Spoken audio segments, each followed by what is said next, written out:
Hello you kind souls, welcome back to my channel. তো আজকে আপনাদের যদি প্রশ্ন করি যে জাবু ইমের সিনেমার আপনাদের প্রিয়তম গান কোনটি, আপনারা বহু মানুষই বলবেন आओगे जब तुम साजना, রাইট? কিন্তু এই গানটি আপনাদের বলে রাখি প্রীতমের সুর নয়। এই গানটি সুরকার একজন অন্য ব্যক্তি এবং তার নাম সন্দেশ শান্ডিল্য। হ্যাঁ, তো আজকে আমরা এরকমই কিছু মানুষের সুরকারদের নিয়ে কথা বলবো, এরকম কিছু মানুষকে নিয়ে কথা বলবো যাদের কাজ সম্পর্কে তো আমরা প্রচুর কিছু জানি, তাদের গান আমরা শুনি, তাদেরকে অ্যাপ্রিসিয়েট করি, তাদের প্রত্যেকটা সুর হয়তো আমাদের জীবনের অংশ হয়ে গেছে, কিন্তু তাদের নাম আমরা জানি না। সুরকার সন্দেশ শান্ডিল্যের মতো সুরকার খুব কম এসছেন হিন্দি সিনেমার ইন্ডাস্ট্রিতে, যিনি এত উঁচু মানের সুর করেছেন, কিন্তু খুব কম কাজ করেছেন তিনি।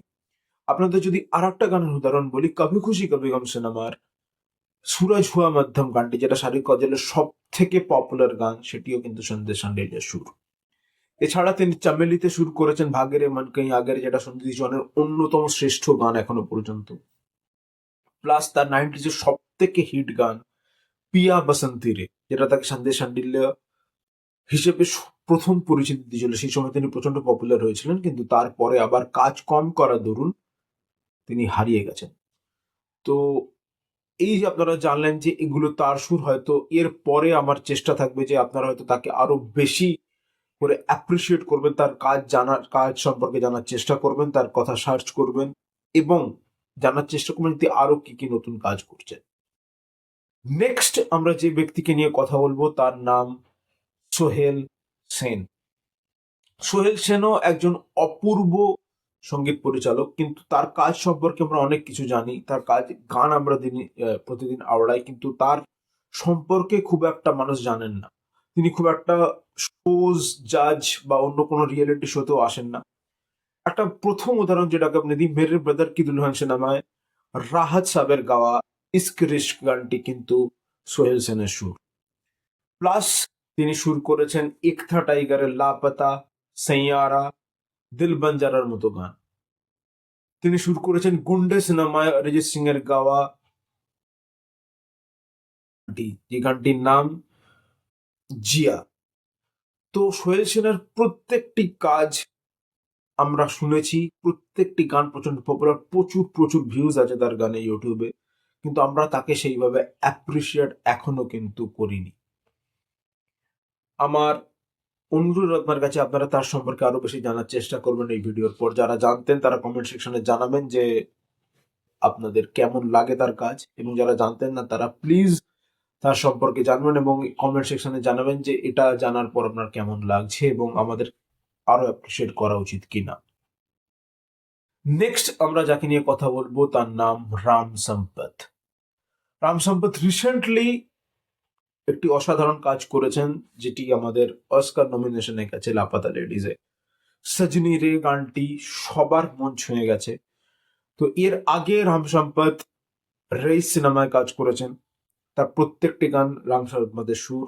তিনি তালাশ সিনেমায় কাজ করেছেন, অপূর্ব অপূর্ব সুর। এছাড়া আপনাদের জানিয়ে রাখি আমির খান একটি শো করতেন যার নাম সত্যমেব জয়তে, তার একটি টাইটেল ট্র্যাক ছিল, সেই গানটিও কিন্তু রাম সম্পতের সুর। প্লাস পুরানি জিন্স বলে একটি সিনেমা আছে, সেখানে কে একটি অসাধারণ গান রয়েছে, দিল আজকাল মেরি সুনতা নেই, সেটিও কিন্তু রাম সম্পতের সুর। কিন্তু আমরা রাম সম্পতকে সেইভাবে কোনোদিন অ্যাপ্রিসিয়েট করিনি, তার কাজকে আমরা যতটা ভালোবেসেছি, আমরা শিল্পী সম্পর্কে জানার চেষ্টা করিনি, তাকে সেই ক্রেডিটটা দিইনি। তার কাজকে যতটা ভালোবেসেছি, হয়তো অনামী হিসেবে না জেনেই আমরা সেটাকে ভালোবাসা দিয়েছি, কিন্তু শিল্পীরও সেই কদরটা প্রয়োজন, যে কাজ সে আমাদের উপহার দিচ্ছে, যে সৃষ্টি সে আমাদের উপহার দিচ্ছে, তার সেই কদরটা প্রয়োজন বলে আমার মনে হয়।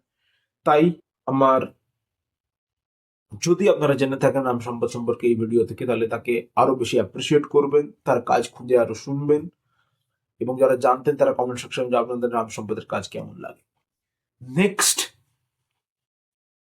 বলবো তার নাম হচ্ছে চিরন্তন Bhatt.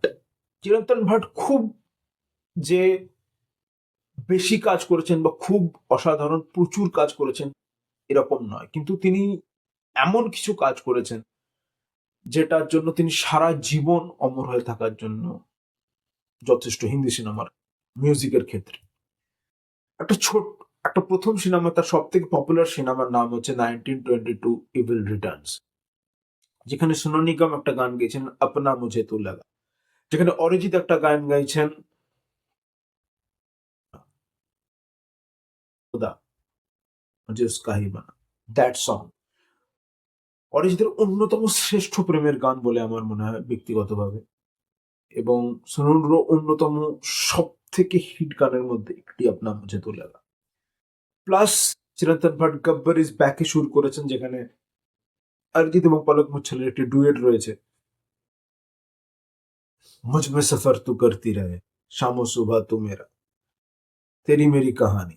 That is Chirantan Bhatt's music. তো চিরন্তন কিছু অপূর্ব অপূর্ব কাজ উপহার দিয়েছেন, কিন্তু আমরা তাকে সেইভাবে কোনোদিন অ্যাপ্রিসিয়েট করার চেষ্টা করিনি। তিনি এখন সাউথ ইন্ডিয়ান সিনেমায় কাজ করেন, রিসেন্টলি কিছু সাউথ ইন্ডিয়ান তেলুগু এবং তামিল সিনেমায় কাজ করেছেন। নন্দমুরি রামাকৃষ্ণ, নন্দমুরি, ভাই যিনি নন্দমুরি, তার সিনেমায়, তার বিম্বিসারা সিনেমায় তিনি কাজ করেছেন রিসেন্টলি, এবং ভালো কাজ করেছেন, খুবই সুন্দর কাজ করেছেন। তো আমার আশা থাকবে যে তিনি আরো বেশি কাজ হিন্দিতে পাবেন, যাতে তিনি তার নতুন ক্রিয়েটিভিটি নিয়ে আমাদের সামনে আসতে পারেন, আরো ভালো গান আমাদের উপহার দিতে পারেন। শেষ এবং 5 নম্বর নাম যাকে নিয়ে আমরা কথা বলবো আজকে, তার নাম উত্তম সিং। ইনি একটু পুরনো দিনের ব্যক্তি, ইনি আমাদের সময়কার মানুষ নন, তিনি 2000-এর সময়কার মানুষ নন, তিনি অনেকটা পুরনো দিনের ব্যক্তি। তিনি প্রথমে মিউজিক অ্যারেঞ্জার হিসেবে কাজ করতেন, মানে কোনো কম্পোজার ধরুন একটা কম্পোজ করে দিয়েছে, সেটার অ্যারেঞ্জমেন্ট কি হবে, অর্থাৎ কোন কোন ইনস্ট্রুমেন্ট ইউজ হবে, পার্ট মিউজিক কিরকম হবে, কিভাবে ট্রানজিশন হবে, অন্তরা কিভাবে প্রবেশ করবে গানটি, এই পুরো জিনিসটা তিনি অ্যারেঞ্জ করতেন। প্রথমে তিনি মিউজিক অ্যারেঞ্জার হিসেবে কাজ করতেন। তারপরে তাকে প্রথম সব থেকে বড় ব্রেক দেন ইয়াস চোপড়া সাহেব তার দিল তো পাগল সিনেমা, এবং দিল তো পাগলের ফুল অ্যালবামটি উত্তম সিং এর করা। হ্যাঁ, পুরো অ্যালবামটি উত্তম সিং এর করা। দিল তো পাগলের টাইটেল ট্র্যাক চাঁদ নে কুছ কাহা, আরে রে ক্যা হুয়া, প্রত্যেকটি গান ঢোল না, প্রত্যেকটি গান উত্তম সিং এর সুর। নেক্সট তিনি সব থেকে বিগ যে কাজটা করেছেন সেটি হচ্ছে গদর এক প্রেম কথা। मैं निकला काले खावा, রিসেন্টলি গদর 2 তে যে মিঠুন সুর করেছে তুখা রাজা পরদেশি উড় যা কালে খাওয়াতে, সেখানে কিন্তু উত্তম সিং এর ক্রেডিট আছে। The original music composed by Uttam Singh. তিনি মিউজিক অ্যারেঞ্জার হিসেবে কাজ বেশি করেছেন, কম্পোজার হিসেবে তার কাজ অনেক কম, তিনি চান্সও কম পেয়েছেন কম্পোজার হিসেবে কাজ করার।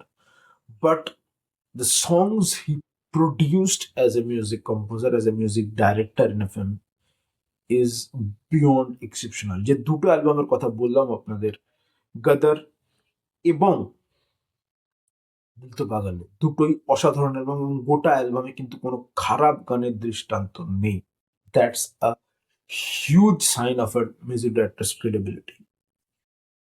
তো এই ছিল আজকের ভিডিও, যে আমরা 5 জন আন্ডার রেটেড মিউজিক ডিরেক্টর নিয়ে কথা বললাম, তাদের কাজ নিয়ে কথা বললাম, তাদের কাজকে অ্যাপ্রিসিয়েট করলাম, এবং আমার ধারণা এবং আমার অনুরোধ থাকবে আপনাদের কাছে যে আপনারা এই ধরনের শিল্পী যারা প্রচারের আড়ালে থাকেন কিন্তু অসাধারণ কাজ করছেন, তাদেরকে আরো বেশি অ্যাপ্রিসিয়েট করবেন।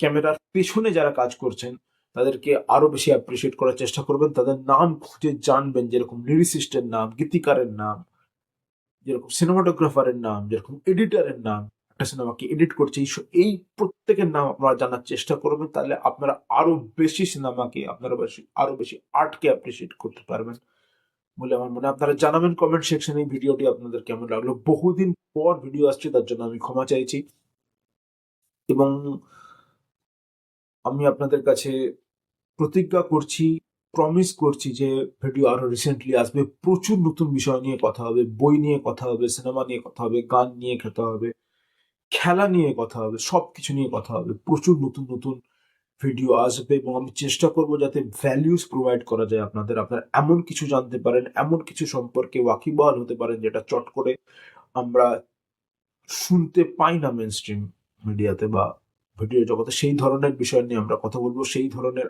আর্টকে আমরা অ্যাপ্রিসিয়েট করার চেষ্টা করব, সেই ধরনের জিনিস থেকে, সেই ধরনের ফিলোসফি থেকে শেখার চেষ্টা করব, আমাদের নিজেদের লাইফকে বেটার করার চেষ্টা করব। তো আজ এই পর্যন্তই। Till then, stick to art.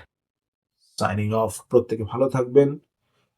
নতুন বছর শুরু হতে চলেছে। এই বছর খুব ভালো কাটুক, শেষ কটা দিন। জলদি দেখা হবে। Bye bye.